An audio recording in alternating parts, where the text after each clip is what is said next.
Wikipedia.com. Norway is a country known for being one of the most peaceful countries all around the world, one of the richest ones, and with a very high standards of living. How is it possible with a country with all these qualities, a metal gender such a brutal, dark, and violent as black metal to be born? I think what you refer to is the way Norway has developed since the Second World War. All this thing with, peacefulness, richness, and a high standard of living is something that we've had. This is something that started in the 70s. And before that, it was more of which is a normal country. We have a history that go very, very far back, and we have a culture that is perhaps unlike any other in the world, I'd say, and also very spectacular in nature. So I think, Satyricon is not really like a product of modern Norwegian society. It's more product of a good scene and good music scene, which has found more so a home in the history and the culture of Norway rather than, the money from the oil that we started getting as a country in the 70s, We have a very, very long history and, as I said, great nature. And I think this black metal scene also was a very important part of it, is how these very few bands, because you have to remember that in the beginning of the 90s, there were maybe 50 people involved in black metal in Norway. And out of these 50 people, most of them played in bands like, Mayhem, Dark Throne, Emperor, Satyricon, Immortal, Enslaved, Bursum, you name it. And in that way, we inspired also each other by being such a tight group, a unit. And you see, to this day, it's the same bands that are relevant, Hey, hey, hey, hey! Ah, come on! Hey, hey, hey, hey! That's right! What do you think about that black metal inner circle created by Hieronymus? Did you ever take part of this circle? There wasn't really like an inner circle as such. What there was a group of people who dedicated themselves to the same thing, and then Hieronymus found a word for it, and which was not inner circle. It was in Norwegian. It was called den sorte sirkel, which means the black circle, and it wasn't like this black circle didn't really do anything special. It was more like a reference to a group of people who was the people that I am referring to in these bands that I just listed, and to some degree, I guess he had some sort of higher vision as to what, was going to be achieved. And some things were done that were, what should I say, non-musical activities. But nevertheless, the core of Norwegian black metal was always its music.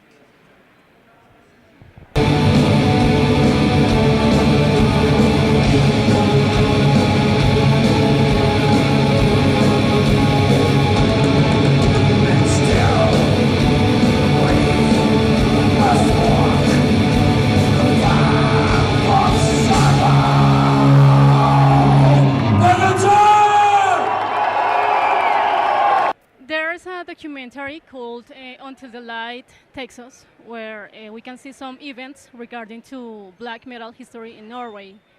Do you think this documentary was positive or negative to the black metal scene? I haven't seen the documentary, and I'm not a part of it myself. And I remember those people, but they filmed all this stuff many, many years ago. You know, probably like, I don't remember, 10 years ago or something like this. So I can't say anything about the movie because I haven't seen it other than these two things. A, I'm not a part of it myself. B, it was done a very long time ago.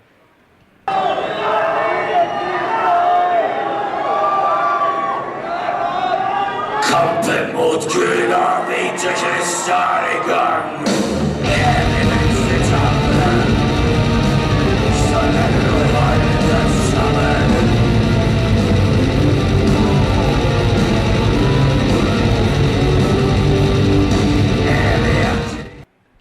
I was wondering because Frost appears in this documentary and he's performing something like a suicide. He cut himself, and I even thought he was gonna die. He cut his neck.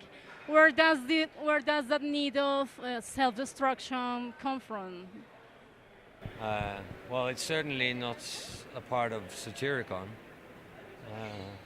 Satyricon is not a self-destructive band. Satyricon is a creative force.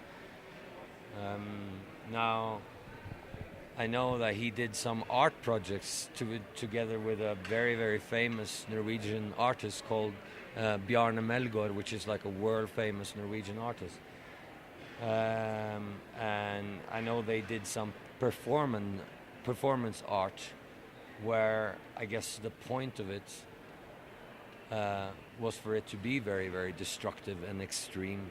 And from what I understand, the art of Bjarne Melgaard, his trademark is very destructive and extreme art. Somehow that must have appealed to Frost since he took part in these art projects. And I think that is what has been filmed in this documentary from what I hear. They haven't filmed like Frost as a musician or a private person, but rather as someone taking part in an art project. So I guess that's him as a private person, not him as a member of Satyricon, because Satyricon is not really preoccupied with things like that.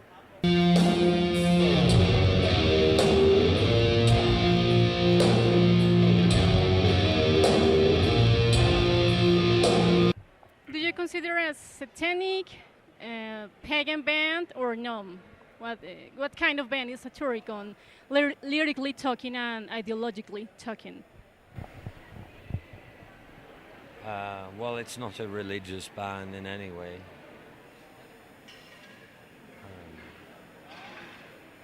It's not satanic, it's not Christian, it's not, it's a rock and roll band.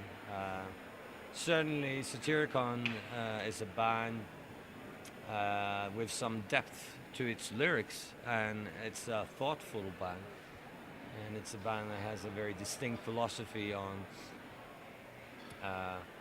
how music should sound, how lyrics should be written, and how an album cover should come through in order to, present everything as a whole, whatever you want to say. But for me, it's like more like a philosophy based on quality. What is good music? What are good lyrics? And these, like some of this good music can be fast and aggressive, or it can be slow and mesmerizing. It could be mid-paced and groovy.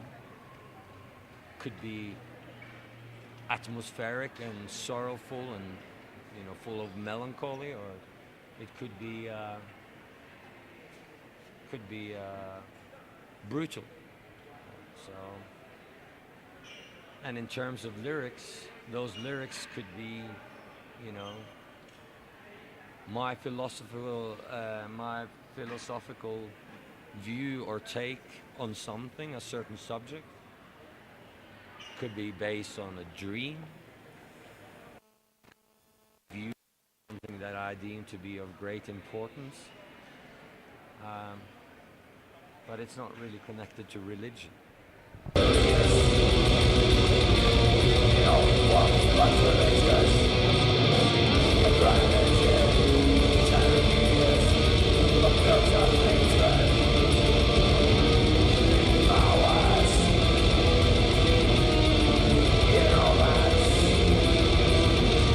You say Satyricon is more rock and roll band, and we can see that in your album Volcano, where you we can listen to certain, in some way, commercial orientation in the sound and the music.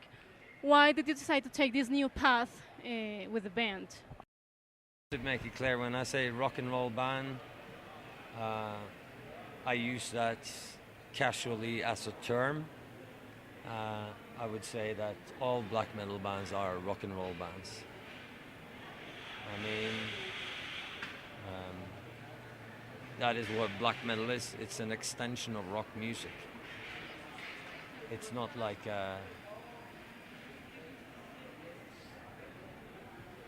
it's drums, so it's rock and roll. So it's a generic term that I use. If you want to be very specific, for me, Satyricon is obviously black metal, but all black metal bands are rock and roll.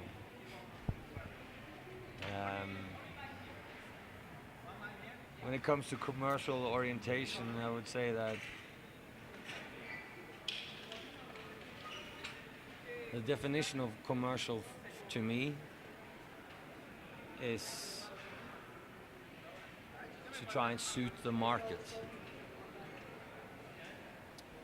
So for me, like commercial orientation would be, if you have an album that is successful, you try and basically repeat that album.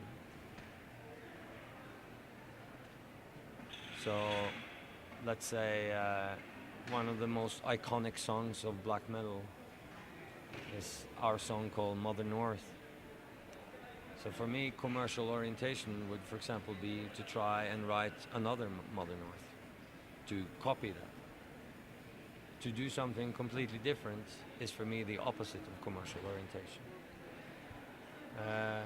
So in my view, Satyricon is perhaps one of the least commercial bands ever to be in black metal, because it's one of the most forward-thinking bands that never really repeat itself, but is constantly on the move. It might be hard for some people to see it that way, but then it's rather to their lack of knowledge on how things work in the music industry, rather than me being wrong, because certainly what works commercially from a business point of view is, if you have a winning team, don't change it. But we always change our winning team. But that's because we enjoy that. We enjoy the challenge of broadening our musical perspective, constantly moving forward as a band, as musicians, and as people. It's not really like a philosophy as such, rather you could say like it's instinct.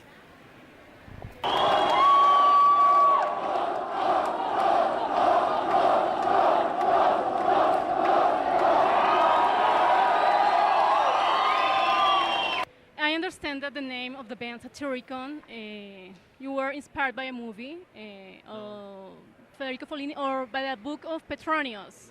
The book, no. Really, no, it's inspired by Greek mythology. Yeah. So it's rather I mean, Satyricon in its early days had its fair share of mythology, and both, you know, like band name, artist name, lyrics, all the visuals. But it's you know, it's a good name. Satyr is a god of the woods, demon of nature, from Greek mythology. Very musical creatures, half man, half beast. In 2004, Frost was not able to play the drums, so you choose Joy Jordison to play instead of him. Why did you pick this drummer especially? Well, we actually did 2 tours. What you are referring to is Frost did not have his paperwork sorted out for touring in the United States. So what happened back then was we had to do these tours because it was really important for us to also play shows in North America. For the first tour that we did, which was with Morbid Angel, we had Trim from Emperor playing drums, and then the second tour was with Joey Jordison from Slipknot. Now the first one with Trim from Emperor was kind of based on him being from like the same scene as us, you know, same age group, same background, and good drummer, and he did that very well. Now he didn't have the possibility to do another tour. Joey is a huge fan of Satyricon, a great friend of the band, and an excellent drummer. So in his case, it was just like trying to make it work with his really hectic schedule. But I guess, you know, if there's a will, there's a way, so we made it work.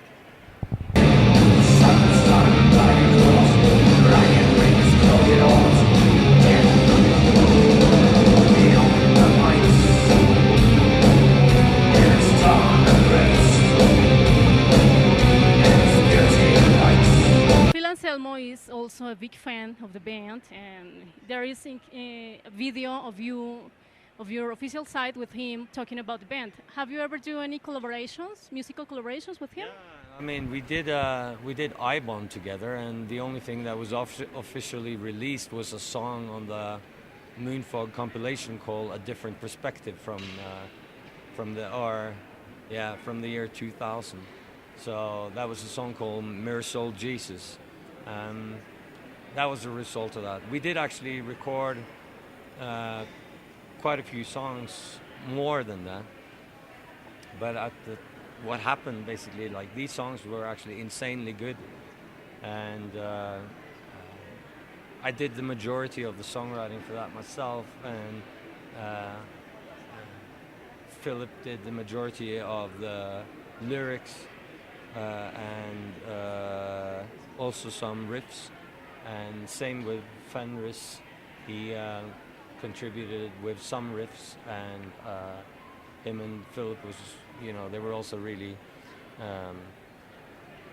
vital in arranging music. But the majority of the actual compositions was written by myself. So it's you know, from a personal point of view, it's a pity that it never got released because it was really damn good.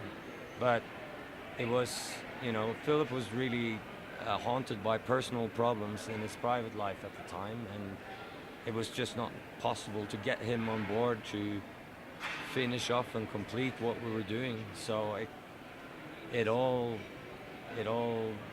sort of faded into nothing, and so we had like 5 songs recorded, but there was never, and like more stuff written, but it was never finished. And we tried, like we talked about finishing it later, but for me it's not like the same anymore, because it was also something about the atmosphere at the time when this was done that cannot really be recreated. But perhaps one day I will take, you know, some of those parts of mine and try and use it in another context. That's something I've thought about for years, you know.